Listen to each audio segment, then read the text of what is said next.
Supreme court ने मोदी जी की double engine की सरकार को आड़े हाथों लिया है और करारी फटकार लगाई है। डबल इंजन की सरकार को, भाजपा की सरकार को अगर सरकार के अंदर थोड़ी भी शर्म बची हो तो उसे सुप्रीम कोर्ट में पहले ही जाकर कह देना चाहिए कि हम बिल्किस बानो केस के दोषियों को दोबारा से जेल के अंदर डाल देंगे, वरना कहीं ऐसा ना हो कि अगले आदेश में सुप्रीम कोर्ट या आदेश पास कर दे कि बिल्किस बानो केस में जो 11 दोषी हैं, जिनको फूल मालाओं से स्वागत किया गया था, जिनको ब्राह्मण संस्कारी बताया गया था भाजपा के विधायक के द्वारा, उनके खिलाफ, उनके विरुद्ध सुप्रीम कोर्ट बहुत ही सख्त नजर आ रही है। हो सकता है अगली सुनवाई में या उससे अगली सुनवाई में supreme court Bilkis Bano case के दोषियों को जेल के अंदर डाल दे।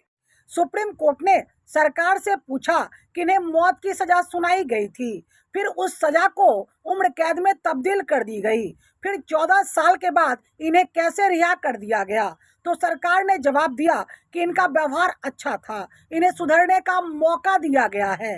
तो फिर सुप्रीम कोर्ट ने पूछा कि तब आप और कैदियों को भी रिहा क्यों नहीं करते, उन्हें सुधरने का मौका क्यों नहीं देते, जबकि हमारा सारा जेल भरा हुआ है, उसके अंदर तो ऐसे कैदी हैं जो विचाराधीन हैं, जिन पर आरोप सिद्ध ही नहीं हुआ है, उनको मौका न देकर इतने बड़े अपराध करने वाले अपराधी को मौका दे देना कहाँ तक सही है? सुप्रीम कोर्ट ने सरकार से यह भी पूछा कि जब गोधरा में मुकदमा नहीं चलाया गया तो फिर गोधरा से राय लेने की क्या आवश्यकता थी? यह 2002 की घटना है, जब बिल्किस बानो गर्भवती थी और उनका बलात्कार किया गया था। उनके 5 साल की बच्ची को पटक कर मार दिया गया था, उनके सामने ही उनके पूरे परिवार को मार दिया गया था। आज भी बिल्किस बानो और उनका परिवार जिंदा लाश की तरह अपना जीवन यापन करता है, जबकि डबल इंजन की सरकार, भाजपा की सरकार बेटी पढ़ाओ बेटी बचाओ का नारा देती है। गोधरा से सरकार को राय लेने की आवश्यकता इसलिए पड़ी क्योंकि गोधरा के भाजपा विधायक सीके राहुल ने इन 11 बिल्किस बानो के दोषियों को कहा कि यह सभ्य लोग हैं, ये संस्कारी ब्राह्मण हैं, यह अच्छे लोग हैं, इनको छोड़ देना चाहिए। इसलिए गोधरा से पूछने की आवश्यकता पड़ी। सीके राहुल को 2002 के बाद जो चुनाव हुआ उसमें भाजपा ने टिकट भी दिया और सीके राहुल उस चुनाव में 35,000 वोट से जीत हासिल की। अब आप क्या कर सकते हैं जब जनता ही ऐसे विधायक को, ऐसे नेता को, ऐसे पार्टी को वोट देती है, जिताती है।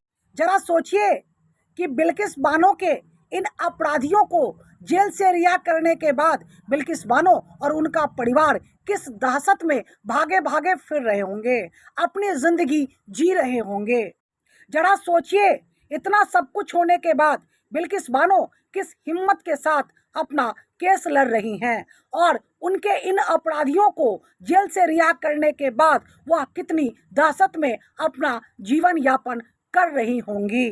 सुप्रीम कोर्ट को चाहिए कि जल्द से जल्द इन अपराधियों को जेल के अंदर, सलाखों के अंदर पहुंचा दे, पूरी उम्र के लिए, ता उम्र के लिए।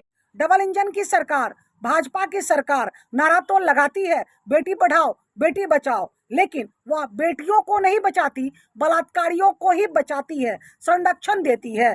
चाहे वह बिल्किस बानो केस हो या दिल्ली के जंतर मंतर पर धरना पर बैठी पहलवान खिलाड़ी बेटी हो, चाहे वह बिल्किस बानो केस के अपराधी हो, चाहे वह सेंगर हो, चाहे वह ब्रिजभूषण शरण सिंह हो।